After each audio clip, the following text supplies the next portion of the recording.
తెలంగాణలో రైతు భరోసా పథకంపై మరింత ఫోకస్ పెట్టింది రేవంత్ సర్కార్. విధి విధానాల రూపకల్పనకు రైతుల అభిప్రాయాలను సేకరిస్తుంది.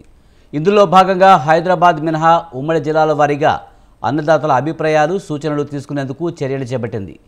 ఈ నేపథ్యంలోనే వ్యవసాయ శాఖ మంత్రి తుమ్మల నాగేశ్వరరావు ప్రాతినిధ్యం వహిస్తున్న ఖమ్మం జిల్లా నుంచి ఈ కార్యక్రమాన్ని ప్రారంభించనుంది.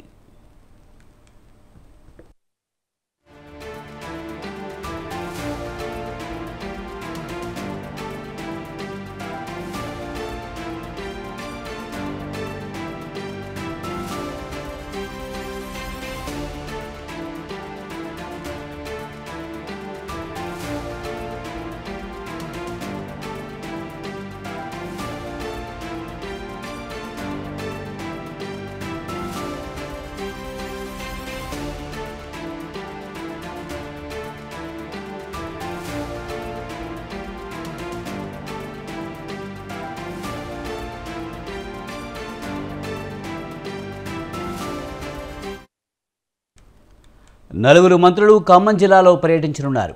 డిప్యూటీ సీఎం భట్టి విక్రమార్క ఆధ్వర్యంలో ఏర్పాటైన మంత్రివర్గ ఉపసంఘంలో మంత్రులు తుమ్మల, పొంగిలేటి శ్రీనివాసరెడ్డి, శ్రీధర్ బాబు, వారితో పాటు ఉమ్మడి ఖమ్మం జిల్లా ఇన్ఛార్జ్ మంత్రి హోదాలో మంత్రి కోమటిరెడ్డి వెంకటరెడ్డి పాల్గొననున్నారు.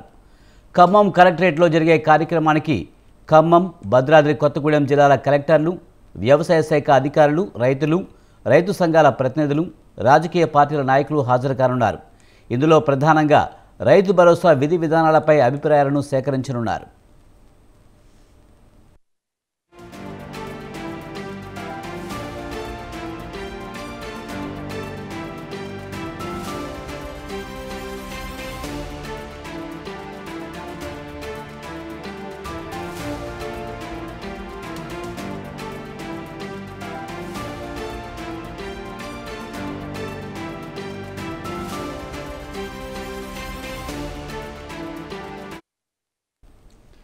ఇదే కార్యక్రమం రేపు ఆదిలాబాద్లో, ఈ నెల 12న మహబూబ్ నగర్, 15న వరంగల్, 16వ తేదీన మెదక్, 18న నిజామాబాద్, 19 నాడు కరీంనగర్, 22వ తేదీన నల్గొండ, 23న రంగారెడ్డి జిల్లాలో జరగనుంది. ఇలా అన్ని జిల్లాల్లో రైతుల నుంచి వచ్చిన అభిప్రాయాలు, సలహాలను జోడించి విధి విధానాల రూపకల్పన కోసం ఆ నివేదికను ముఖ్యమంత్రి రేవంత్ రెడ్డికి సమర్పించనుంది మంత్రివర్గ ఉపసంఘం.